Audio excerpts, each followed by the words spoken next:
السلام عليكم ورحمة الله وبركاته. الحمد لله وكفى وسلام على عباده الذين اصطفى.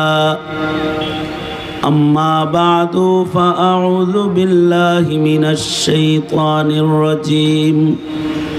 بسم الله الرحمن الرحيم.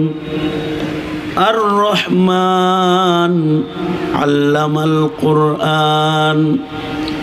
وقال النبي صلى الله عليه وسلم: خيركم من تعلم القرآن وعلمه، أو كما قال عليه الصلاة والسلام. اللهم صل على محمد وعلى آل محمد كما صليت على إبراهيم وعلى آل إبراهيم إنك حميد مجيد.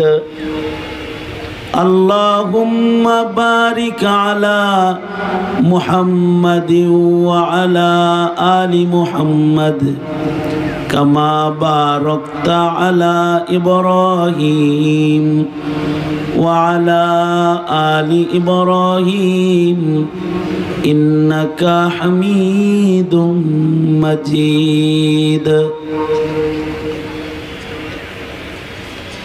আল-মাদ্রাসাতুল আমানিয়া দারুল কোরআন আয়োজিত আন্তর্জাতিক কিরাত সম্মেলন এবং মাদ্রাসার হাফেজ ছাত্রদের পাগড়ি প্রদান অনুষ্ঠানের মোহতারাম সাদার, প্রধান মেহমান আমাদের মুরব্বী শেখুল কুররা ওয়াল হুফাজ হযরতুল আল্লাম হাফেজ কারি আব্দুল হক সাহেব দামাত বরকাতুহুম। উপস্থিত রয়েছেন বিশ্বমানের হাফেজ গড়ার একজন সফল কারিগর, মার্কাজু ফাইজুল কোরআনের প্রতিষ্ঠাতা প্রিন্সিপাল মুফতি মুর্তজা হাসান ফাইজি মাসুম সাহেব।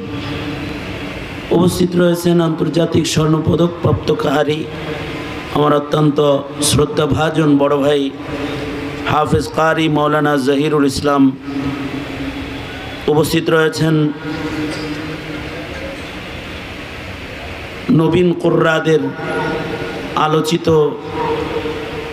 আন্তর্জাতিক মানের হাফেজ যারা, বিশেষভাবে হাফেজ কারি নাজমুস সাকিব, পাশাপাশি বিশ্বজয়ী হাফেজ মুয়াজ মাহমুদ, তরিকুল ইসলাম সহকারে আরও অনেক কোরআনে করিমের সফল তিলাওয়াতকারী ও হিফজকারী হুফাজ হজরাতগণ এখানে তশরিফ এনেছেন। ধন্যবাদ জানাই মাদ্রাসার মোহতামিম হাফেজ মোহাম্মদ মাহমুদুজ্জামান মাসুম ভাইকে, যিনি এমন একটি সুন্দর আয়োজন করে দেশের কোরআনে করিমের জবরদস্ত তিলাওয়াতকারী এবং হুফাজ হজরাত যারা দেশের জন্য বিশ্ব বিজয় করে দেশের লাল সবুজের পতাকাকে সারা দুনিয়ার মাঝে উঁচু করেছে, তাদেরকে একত্রিত করেছেন। পাশাপাশি শেখুল কুররা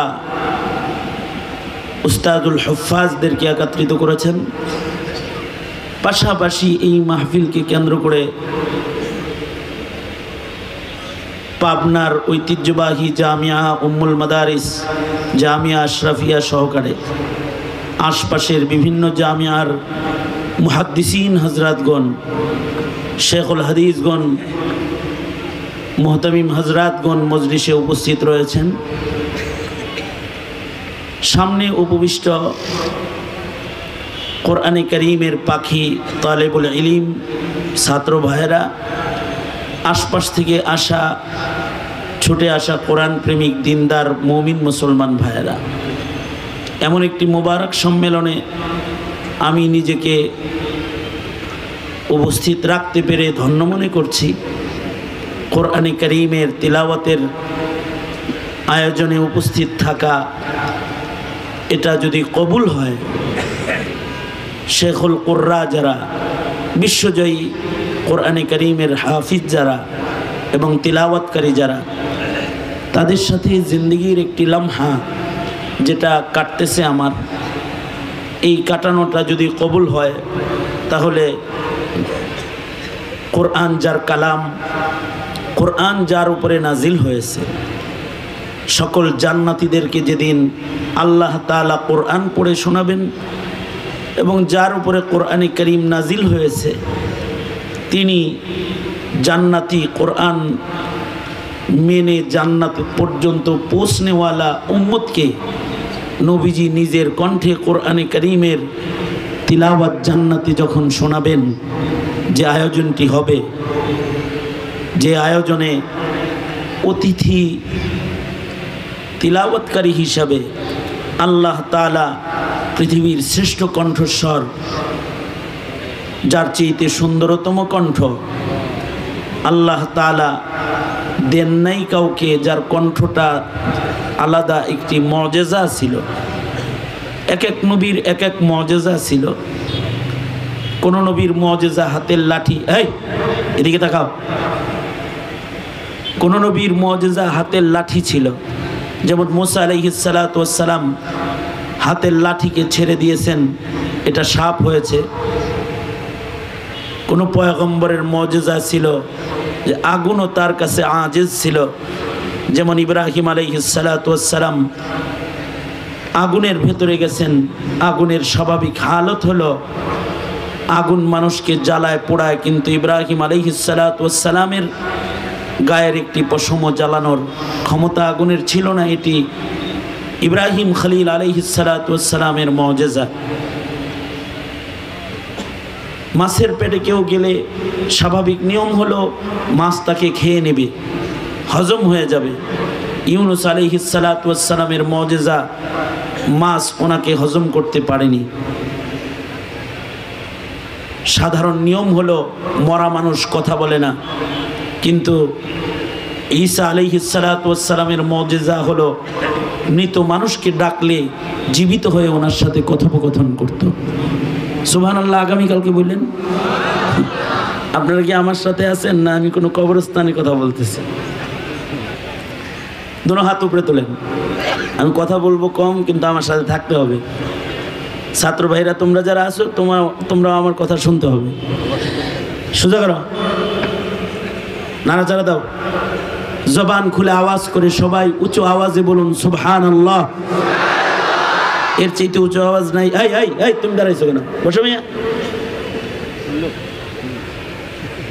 আওয়াজ করে বলো আলহামদুলিল্লাহ। আরো জোরে আওয়াজ করে বলো লা ইলাহা ইল্লাল্লাহ। শয়তান তাড়াতে উঁচু আওয়াজে শয়তান তাড়ানোর তসবিহ চিৎকার করে বলো আল্লাহু আকবার। আরো জোরে আওয়াজ করে আল্লাহু আকবার। হাত নামান। এই যেমন আমার দিকে ছিলেন, এই ডান হাত উপরে তুলেন তো। এটা হলো শুনতেছেন কিনা এটা চেক করার জন্য। এবার বাম হাতও তোলেন। বলছি বাম হাতও তোলেন, তার মানে ডান হাত নামাইতে বলছি। দোনো হাত খুলে দেন, নাড়াচাড়া দেন। এবার ডান হাত নামান। বাম হাত নামাইছেন না তো? আবার বাম হাতও নামান। এই যেমন হাত নাড়াচাড়ার সময় আমার দিকে ছিলেন, আমি একেবারে অল্প কিছু কথা বলবো, আমার দিকে থাকেন। দেখেন এই পর্যন্ত আনতে মুহতামিম সাহেব হেলিকপ্টার ব্যবহার করেছে ওলামা একরামদেরকে আনতে, লক্ষ লক্ষ টাকা খরচ করে ওলামা একরামদেরকে এখানে আনছে। আপনারা যদি কথা না শোনেন তাহলে ওনার সব খরচ জলে চলে যাবে। বাহরহাল আমি যেটা বলতেছিলাম, মরা মানুষ সাধারণত কথা বলে না। মুজিজা ঈসা আলাইহিস সালামের, তিনি যদি মৃত মানুষকে ডাকতেন, মৃত মানুষ জীবিত হয়ে কথা বলতো। আওয়াজ করে বলেন, আরো আওয়াজ করে বলেন সুবহানাল্লাহ। এটা সুবহানাল্লাহ বলার জায়গা, এই কথা শোনার পরে সুবহানাল্লাহ বলাটা এটা সুবহানাল্লাহ বলার জায়গা। কিন্তু আমরা কি করি জানেন, যখন কেরাত চলে কেরাতের মাঝখানে বলি আল্লাহু আকবার সুবহানাল্লাহ সুবহানাল্লাহ, ওটা জায়গা না। কিন্তু আমি যেটা বলতেছি এটার পরে সুবহানাল্লাহ বলা, এটা সুবহানাল্লাহ বলার জায়গা। কোরআন শুনলে হলে চুপ করে শোনা, ও আনসিতু, চুপ করে শোনা হলো ইবাদত। কিন্তু আমাদের কেরাত মাহফিলগুলোতে যারা যায় এরা কোরআন শরীফের আওয়াজের মাঝখানে কয় আল্লাহু আকবার আল্লাহু আকবার সুবহানাল্লাহ, এটা সুবহানাল্লাহ বলার জায়গা না। কিন্তু এই যে আমি আবার বলতেছি, ঈসা আলাইহিস সালামের মুজিজা হলো তিনি যদি ডাকতেন তাহলে মরা মানুষ জীবিত হয়ে ওনার সাথে কথা বলতো। এটা কি? এটা ওনার মুজিজা। এটা কি বলেন, এটা কি? এই জমানার মানুষ মুজিজাও চিনে না, কারামতও চিনে না। আমার এক ভণ্ড পীরের মুরিদ বলে কি, হুজুর আমাকে পীরের অনেক মুজিজা। কি কি বলছে? আমি হেরে জিজ্ঞাসি যে আপনি এই লোকের কাছে মুরিদ হইছেন কি লেগে? কই অনেক মুজিজা, ওনার অনেক মুজিজা। তার মানে হলো মুজিজা কোনটা এটাও জানে না। মুজিজা কাকে বলে? মুজিজা বলা হয় হলো স্বাভাবিক নিয়মের খেলাফ যেটা নবীর কাছ থেকে প্রকাশ পায়, সেটা হলো মুজিজা। স্বাভাবিক নিয়ম এটা, নিয়মের উল্টা কিছু যদি কোনো পয়গম্বরের কাছ থেকে অসম্ভব কিছু প্রকাশ পায় সেটাকে মুজিজা বলা হয়। মরা মানুষ কথা বলা এটা কি স্বাভাবিক নিয়ম? হ্যাঁ কথা বলেন, স্বাভাবিক নিয়ম। তাহলে মরা মানুষ কথা বলতেছে, এটা নবীর মুজিজা। যেমন আমাদের নবী আলাইহিস সালাতু ওয়াস সালামের তো সবই মুজিজা। আমাদের নবীজির কথা মুজিজা, ইশারা মুজিজা, তাকানো মুজিজা, কদম বাড়ানো মুজিজা। আমাদের নবীর মুজিজার অভাব নাই। আল্লাহু আকবার। নবীজি তাকাইছে তো এর ভেতরেও মুজিজা প্রকাশ পেয়েছে। নবীজি সুবহানাল্লাহ বলার লাগে রেডি হয়ে বসেন। নবীজি উঙ্গুলি দিয়ে ইশারা দিয়েছে, এটি মুজিজা। ওয়ান শাক্কাল কামার, কোরআন বলে আকাশের চাঁদ দুই টুকরা হয়ে গেছে। আল্লাহর রাসূল সাল্লাল্লাহু আলাইহি ওয়াসাল্লাম কুয়ার পানি শুকায় গেছে, কূপের ভেতরে থুতু ফেলেছে, তো শুকনো কুয়া পানি দিয়ে ভরে গেছে। 30,000 সৈন্যবাহিনী এক কুয়ার থেকে পানি পান করেছে, তারপরেও এই কুয়ার পানি শেষ করতে পারে না। এটি নবীজির মুজিজা। কিন্তু এরকম কাহিনী যদি আপনি যে নবী না তার কাছ থেকে দেখতে চান তাহলে উল্টো হয়ে যাবে। যেমন মুসাইলামা কাজ্জাব নবী দাবি করলো, এলাকার লোকেরা যায় বললো আপনি যেহেতু নবী দাবি করছেন তা আপনি একটা মুজিজা দেখান, আপনার নবুয়তের দলিল কি? নবীদের নবুয়তের দলিল তো তাদের মুজিজা, আপনার দলিল কি? আপনি একটা মুজিজা দেখান। হ্যাঁ তো কোনো নির্ধারিত মুজিজা নাই, কারণ হে তো নবী না। তো হে ভুলে বইলা ফেলছে কি মুজিজা দেখামু বলো। যিনি আসছে তিনি বলতেছে এই যে আমার বাচ্চাটা, এই বাচ্চাটার মাথায় চুল নাই, টাক পড়ছে। আপনাদের পাবনায় টাক মানুষ আছে? যাদের মাথায় চুল নেই, পাবনায় টাক লোক নাই আছে? এরকম টাকওয়ালা একটা ছেলে লয়েছে যে আমার ছেলের মাথায় টাক পড়ছে।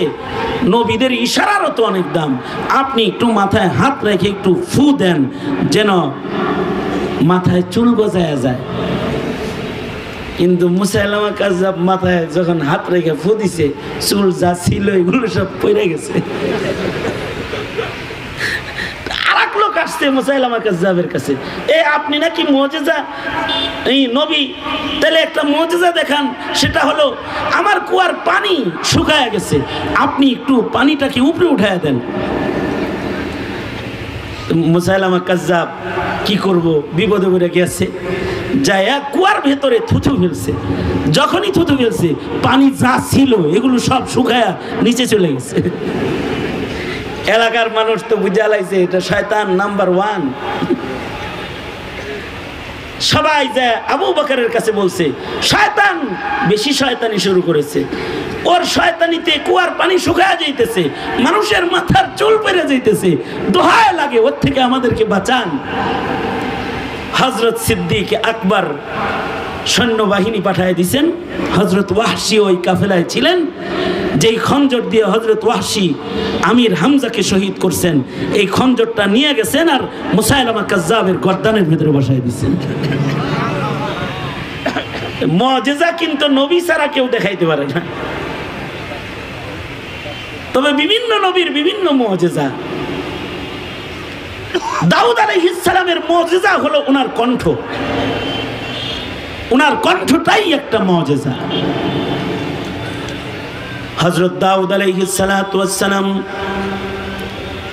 উনি যখন ওনার কণ্ঠে কিতাবুল্লাহ পড়তেন, তিলাওয়াত করতেন, ওনার তিলাওয়াতটাই একটা মুজিজা। মানুষ তো শুনতো ওনার তিলাওয়াত শোনার জন্য উড়ন্ত পাখি থেমে যেত, পানির নিচের মাছগুলো উপরে উঠে যেত ওনার তিলাওয়াত শোনার জন্য। আল্লাহু আকবার কবীরা। এরকম আশ্চর্য কণ্ঠওয়ালা ছিলেন হযরত দাউদ আলাইহিস সালাম। ওই আজব কণ্ঠটা যেহেতু আজব, তাহলে এ কণ্ঠে আজব কিতাব তেলাওয়াত হইলেই না কণ্ঠের সাথে মিলে। কারণ আসমান থেকে যত কিতাব এসেছে, সকল কিতাবের ভেতরে সবচেয়ে আজব কিতাবের নাম হলো কোরআন। এ কারণে জিন্নাতরা নিজেদের কওমের কাছে মক্কা থেকে কোরআন শুনে গিয়ে বলে, ইন্না সামি'না কুরআনান আজাবা, আমরা আজব কোরআন শুনে এসেছি। কোরআন হলো আশ্চর্য কিতাব, আজব কিতাব। এর আজব হালাত বুঝা খুব সহজ, মূর্খের ঘরের মূর্খেরও বুঝে আসে যে কোরআন আজব কিতাব। কোরআন আজব কিতাব বিধায়িত কোরআনে কারীম ছোট্ট বাচ্চারা মুখস্থ করে ফেলে। এই যে যারা হিফজ করেছে, ওরা কোরআন মুখস্থ করে বিদেশ থেকে কোটি কোটি টাকার পুরস্কার নিয়ে বাংলাদেশে এসেছে। আজব কোরআনের আজব হালাত ওদের কণ্ঠে তিলাওয়াতে প্রকাশ পেয়েছে।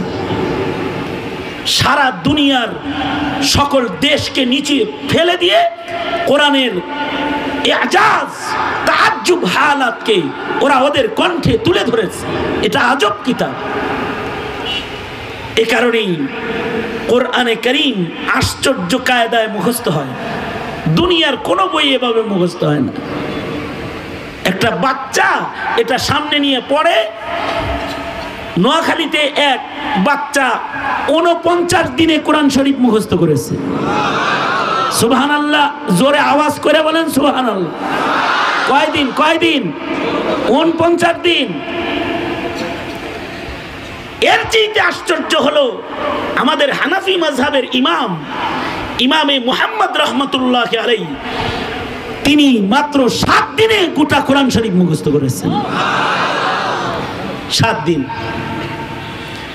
আমাদের ইমামে আজমের ক্লাসে এসে ইমাম মুহাম্মদ বসছেন। ইমামে আজম আবু হানিফা ইমাম মুহাম্মদকে বলে, মুহাম্মদ হাফিজতাল কোরআন, কোরআন মুখস্থ করছো নি? না, হাফেজ ছাড়া আমার ক্লাসে বসা নিষেধ, যাও। উঠাইয়া দিছে।